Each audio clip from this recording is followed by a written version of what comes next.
avoir des souvenirs, avoir des connaissances sur ces expériences passées, ça va nous permettre au présent de réagir et d'ajuster nos comportements dans l'instant, donc de projeter.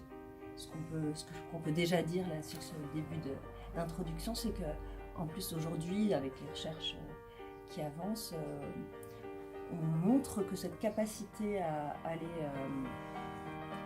récupérer des informations, des souvenirs, est fortement liée à la capacité à se projeter.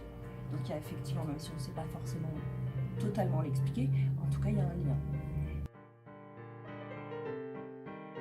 L'âge qu'on donne pour les souvenirs, alors le souvenir au sens commun, c'est se rappeler d'un moment de vie et de le raconter, c'est à partir de 4 ans. Ça s'explique par rapport vraiment au développement du cerveau. On ne naît pas avec un cerveau terminé. Quand vous vivez quelque chose, au moment présent, vous le recevez, vous avez, alors on va parler pour simplifier d'un adulte, vous avez l'émotion qui est associée, vous avez le mot qui est associé, vous avez mis un mot dessus, vous avez une image, une couleur, vous avez des enfin, donc il y a plein de choses qui vont s'être activées, enregistrées, qui sont reliées les unes entre les autres. Et donc finalement, la mémoire sensorielle, elle fait partie du souvenir construit. La répétition d'événements similaires vont faire que par répétition, on va enregistrer. Donc si ça peut être le récit, l'avoir évoqué plusieurs fois. Aussi, dans ce qui fait qu'un souvenir est très actif, c'est justement la charge émotionnelle. Bien sûr, puisque justement, toujours, vraiment, on en revient à ce système de réseau, effectivement. Du coup, si on active une partie, comme les choses sont connectées les unes entre elles, et ben ça va, ça peut, après ça dépend si on a effectivement pas, si c'est pas fortement enregistré, voilà, mais bon, globalement, oui, forcément, une odeur, c'est l'histoire de la Madeleine de Proust. Une sensation va réveiller autre chose. Après, on est toujours dans ce même interrogation, est-ce que c'est un vrai souvenir, est-ce que c'est un faux souvenir, est-ce que c'est quelque chose que j'ai construit? On peut pas le savoir, mais à la limite, si ça nous rend heureux, peu importe. En fait, d'échanger avec son enfant sur son histoire, sur notre histoire, sur tout ce qu'on a, ça nourrit aussi quelque chose qu'on a besoin, on est des êtres sociaux, et de se sentir relié. Alors relié, c'est un sentiment d'appartenance. On appartient à une famille, on est aimé, et tout ça, c'est des choses qui sont quand même a priori utiles, puisque quand on n'a pas ce sentiment, dans ce qu'on observe des gens, dans ce que verbalisent les gens, c'est source de souffrance. Donc du coup, je pense que ça peut être un outil. Après, c'est comme tout, ça dépend comment on l'utilise et pourquoi on l'utilise.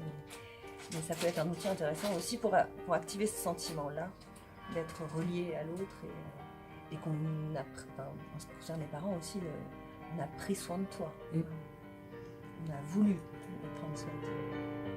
C'est chouette d'aller se remémorer, et en même temps, quand on se remémore, on revisite et on réinvente un peu. Mais du coup, quelque chose qui n'est pas quelque chose de dynamique, quelque chose de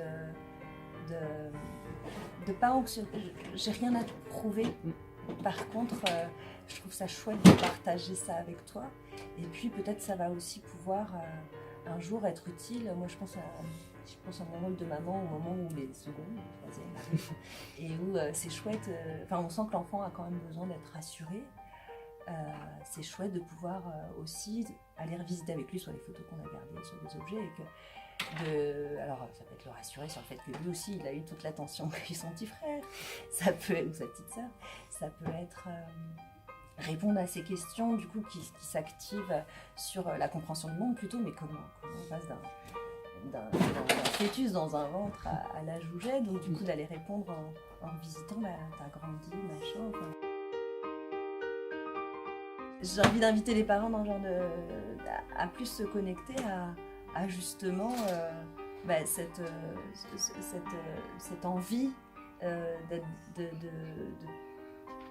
transmettre à son enfant, d'aider à grandir son enfant, de partager avec lui, de vivre des instants, et pas et pas forcément avoir peur de les perdre, mais plus d'être dans vivons-les, et d'ailleurs de pas forcément mettre trop vite les souvenirs dans ces boîtes, de les laisser vivre, ou du moins de pouvoir les manipuler.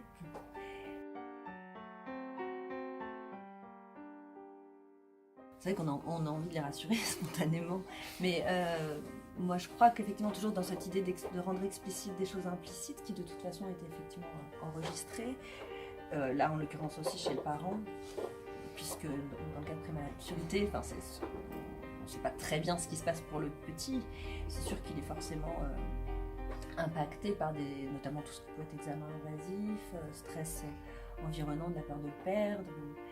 Donc effectivement, il y a un impact qui n'est pas conscient effectivement à ce moment-là, puisqu'on disait que c'est plus une mémoire implicite à ce moment-là. Enfin, c'est sûr même. Du coup, ce qui est intéressant, en tout cas ce qui peut l'être, et pas dangereux, c'est justement que cette bibliothèque, si c'est l'intention de ces mamans-là, puisse permettre d'aider, de rendre explicite ces moments de vie sans forcément être douloureux. C'est expliquer. Ça peut aussi parfois, je sais pas, expliquer certaines choses du type j'ai peut-être été très protectrice avec toi, et ça s'explique. Aujourd'hui, ça changera pas du fait que j'ai été très protectrice, mais je mets du sens à mon action, et un sens qui finalement va dans le sens de je voulais te protéger et je t'aime, quoi. Enfin, et en ayant tous ces souvenirs dans cette boîte, les bons, les mauvais, ok, il y a tous les bons souvenirs qui font qu'on est quelqu'un d'heureux, quelqu'un qui a été aimé, quelqu'un qui a été... Puis il y a aussi les souvenirs d'épreuves qu'on a traversées. Finalement, quand on a traversé quelque chose, ça dépend des situations, mais c'est aussi qu'on a été aussi courageux, que ce soit un regard biaisé de maman ou pas, peu importe, ça peut créer ce sentiment justement que voilà, on a des ressources, et que finalement on a tout ce qu'il faut pour continuer à avancer au quotidien.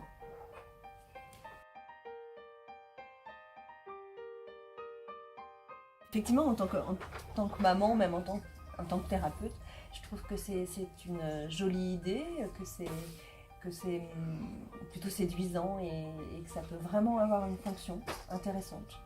Ça permet, surtout avec les enfants, d'avoir un côté de manipulation aussi, de pouvoir manipuler l'objet, de pouvoir aussi croiser entre l'individu qui est votre enfant et l'individu qui est le parent, ce qui était important pour nous. Puis moi j'aurais envie de dire, laissez vos enfants mettre aussi ce qui est important pour eux, parce que parfois on est surpris de ce qui est important pour eux. Ce n'est pas forcément l'objet, ça peut être un petit truc trouvé dans la rue en plastique tout pourri. Et pourtant pour lui à ce moment-là c'est chargé d'un affect, quoi, ou d'un sens, et donc du coup je trouve que ça peut être un outil intéressant. C'est donc utilisons-le et vivons l'instant présent. C'est chouette de le stocker, de le garder, mais il faut l'avoir vécu. Et puis il faut le partager, régulièrement, l'ouvrir. Moi alors j'ai pas de bibliothèque, peut-être que j'en achèterai une. Mais par contre, j'avais fait des petits albums, un album pour les 2 premiers, troisième. Effectivement, on pourrait mettre cet album dans une étagère et jamais y toucher. Pour moi, après, dans les principes éducatifs à moi, il est dans leur bibliothèque. Il est précieux, c'est vrai, on l'abîme pas. On en prend soin, il y a quelque chose de... Mais en même temps, il vit, et c'est un peu comme notre mémoire, elle est précieuse, on en prend soin. On garde, alors évidemment c'est dans la tête, mais dans son cœur, les bons moments, les mauvais moments, et comment on s'en est sorti, etc. Mais en même temps, on vit, on les revisite, on les dévisite, mais ça permet aux enfants de manipuler, d'avancer aussi en fonction de l'endroit où ils en sont sur le questionnement, les différents questionnements des enfants. Ils vont évoluer, donc c'est vrai que c'est chouette qu'ils puissent s'approprier l'objet et que ça ait du sens pour lui aussi, plus, et pas que pour le parent, et dans un souci de garder intact sous cloche quelque chose qui s'est passé. Écoutez, merci beaucoup pour toutes ces réponses, pour votre temps. Merci Christine. Et puis, écoutez, on espère que vos réponses aideront à éclairer les parents autant qu'elles nous ont éclairé nous.